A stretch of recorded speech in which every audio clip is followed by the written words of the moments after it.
What's up guys, Tevy here back again with another episode of Let's Play Shantae Half-Genie Hero. In the last episode we made our way over to Tasseltown, and now after we escaped the giant sandworm from the last section, we are going to make our way across this section, which is very platform heavy, so even better. So just like before, you really want to watch out when they wiggle. The dumb thing about when I was doing it, I wasn't paying that much attention to depth perception, so it was hard to see. There's three different types of blocks. One that's moved when it's timed, the stationary block that you see back over there, which is a whole different color, and then there's ones that we're about to encounter to where once you stand on them, after a little bit they will start to shake and fall if you do not get off of it in a certain amount of time. At least I believe they have those in this game. And I could have jumped over there, but I kind of overshot the first time I did it, so I wasn't going to take any chances again. So as always, please let me know how your day's been down in the comments section below, guys. Got some new enemies here, the archers. Depending on how high up they are, you might just have to either duck or you don't have to do anything to dodge their arrows. They always send out three. Normally, ducking and attacking is the best way to go about taking them out.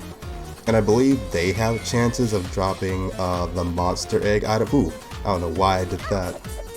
I almost died there, and I got hit again. Thankfully, their arrows don't do that much damage to you, but still, any bit of damage I take is annoying. So here go the blocks that once you step on them, you have to quickly get off it before you die, and unfortunately, I would have made that if I didn't get hit by the damn bomb that those birds drop, since they're not carrying those cactuses anymore over in this section. Let's go ahead and make our way back over here once again and avoid taking too much damage. So yeah, here goes the section again where we have to do it. Try to wait for him to drop this bomb so I can just redo it. Alright, cool. So even if I get hit now, at least I'm going to be stationary on here so I won't die. And there's a treasure chest up there, however I can't get it without a certain transformation, so just going to leave that for now and keep moving forward, but I do need to heal myself. Just because I do feel like I'm in a little sticky situation right here. And okay, good, there's some gems up here I can collect, because now, after this one, I want to be able to take a little detour back to the item shop and purchase some more upgrades for Shantae. Once you take, right now I'm just throwing cautions, don't win now, just because I have a little bit of health, and I really want these gems. And I kind of have to make my way back. Actually, no, I can transform to the monkey just to jump a little higher so I can reach up here. Gotta look at my pathway so I know that once I land on something, I can immediately jump off it and move on. And I think this should be the last portion of the platforming section over in the Desert Tower before we move on to deal with the boss of this world. Of this area, I should say, Tasseltown. Just gotta wait for these. This is really the only time you do it, because I believe either it's either in at the end of this world or the next one. The next mandatory transformation we get will just let us be able to like fly in a set pathway, and once we get that, literally we can avoid these. It'll be a lot easier to go through here. Oh, there we go. That's how we do it. Of course, there's another archer over here, and you can see in the bottom corner over here, there's a little Lamia pot again. However, we do need that transformation in order to reach her over in this level, so fortunately we're going to have to ignore her for right now and just keep on going forward. And I am pretty low on health again. Yeah, no, I got very lucky with the placement of that block, so otherwise I would have just taken more damage. I want you to drop your bomb, and I can't really duck underneath that, so I just quickly hop over. You drop it over there. Fortunately, the bombs, like when they explode, they don't hurt other enemies nearby caught in the explosion, because otherwise my goal was to try to get them to hurt you, or hurt the enemy down here. I would have died if I had not eaten that orange. I'm just getting right back, but I need to go ahead and transform to the druid so I can get me some more oranges so I can replenish my health, because I'm still dangerously low yet again, even after taking the chance to recover a few health. Got some more of those time blocks again. Feels like I'm playing Crash Bandicoot all over again. Alright, good, there's a stationary block over here, so I got some time to rest and look at the patterns just to double check and make sure I'll get it right. That one was a little bit weird just because of the placement of that upper block, but that should be it. Yep, we're done. It's time to go ahead and face off against the boss and find out what Holly's doing here in Tasseltown. Stop right there, Holly Lingerbean. Get lost, you. Can't you see I'm busy? I don't know how everyone back in Scuttletown lost their memories, but I'm guessing you're behind it all. Duh. The last thing I want is your dumb genie job.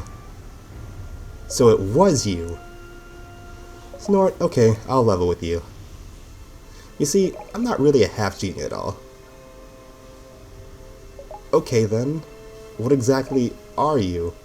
I'm a memory. A memory of the most important person of all time. What? No way, a memory can't be a real person. Oh please, when you're a true legend like I am, you can be anything you want. A long time ago, I was Tasseltown's smartest, most beautiful, brightest star.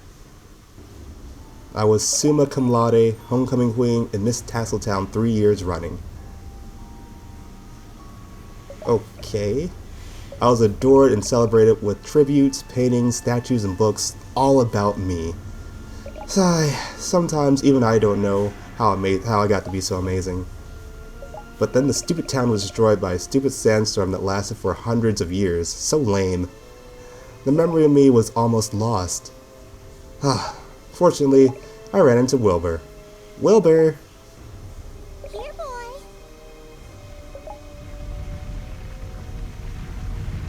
So that's the thing that was chasing us.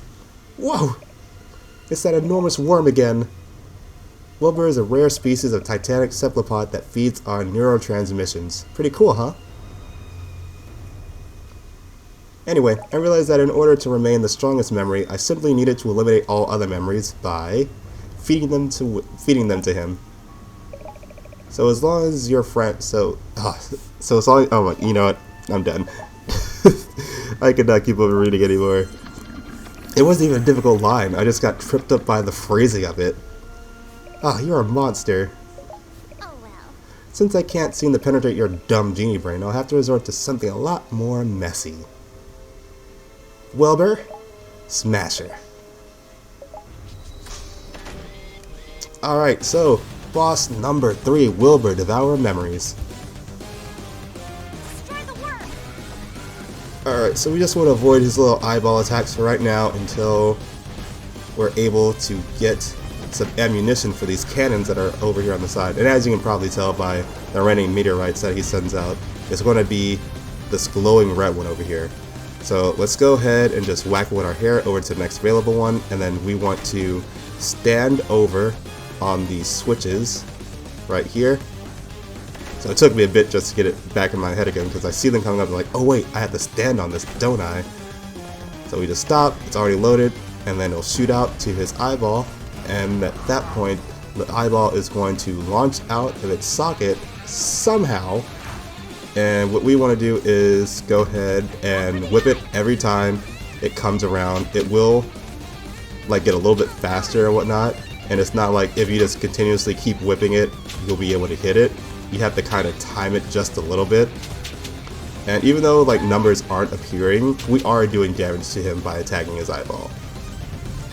It's just a matter of rinsing and repeating, and I need to get some more items so I can heal myself because I'm not going to be utilizing my magic at all. So I just want to hurry up and have some more on hand, so in case I get any lower and I feel like I'm not comfortable going into it, I'll be able to heal myself right up. I just want to avoid their shadows, find the one that's actually ammunition, load it in, and then shoot it once again. And just rinse and repeat as he keeps on sending his eyeball out here to attack us for some odd reason. So while I got the chance, go ahead and use an orange or two. Go and smack it around.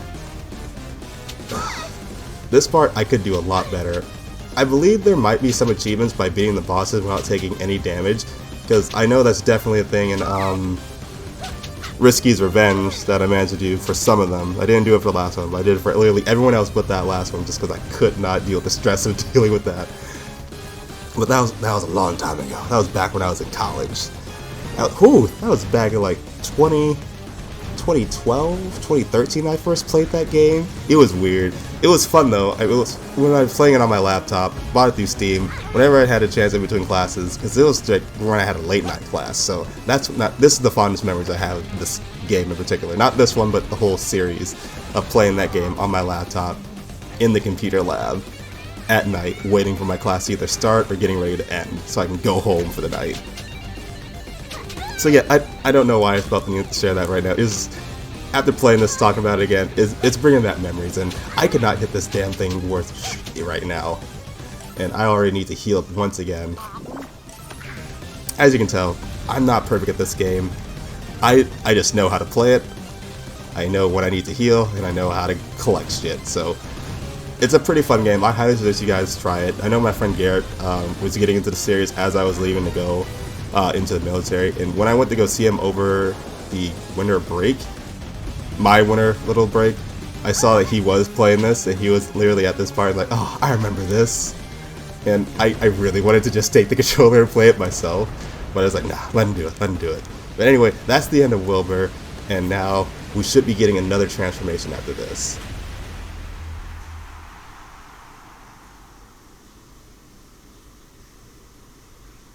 You fool, look what you've done. All those memories. They're free now, as they should be. But every memory should be of me. Me! Well, I'm sure some of them are. Just can't be all of them.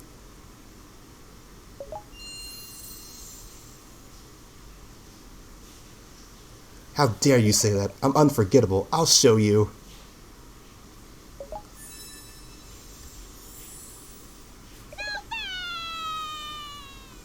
I don't know why. This particular part reminds me of Kingdom Hearts when Axel's fading in Kingdom Hearts 2. I don't know why. It's just so reminiscent. Ugh. What a pain in the rear. But everyone's memories should be returned back to our friends in Scuttletown. But once again, that is a world clear.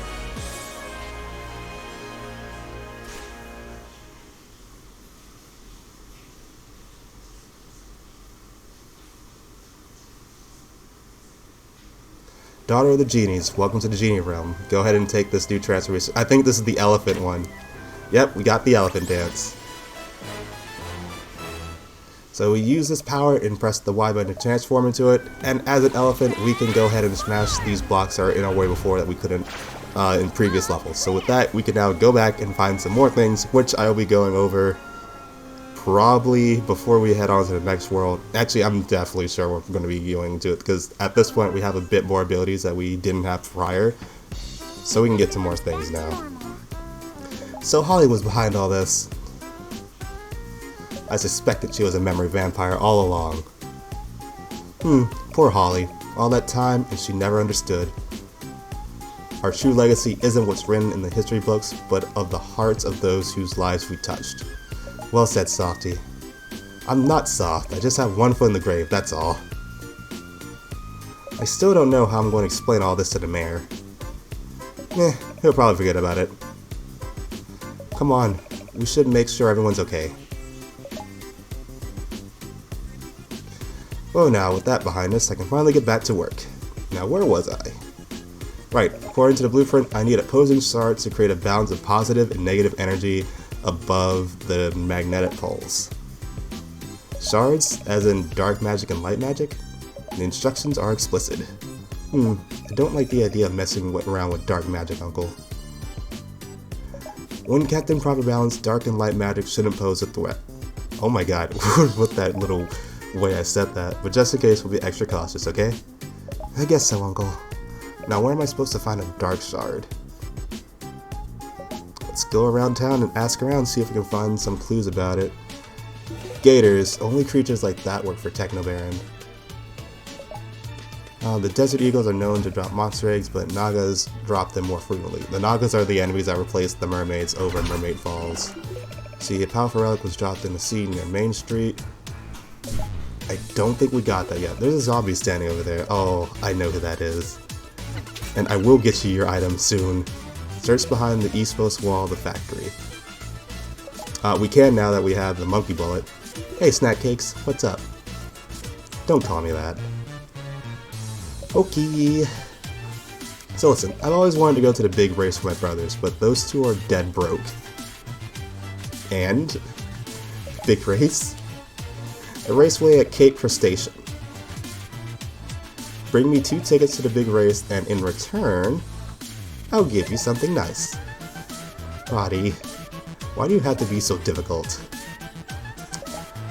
I can relate. Cape Crustacean? That's the magic carpet races. Tickets can be hard to find. Use flame magic to clip monsters. Maybe they'll drop something nice. And here goes 2 more reoccurring characters, along with Roddy Tops. We got Twitch and Vinegar. Yo, hey girlfriend. Twitch and Vinegar.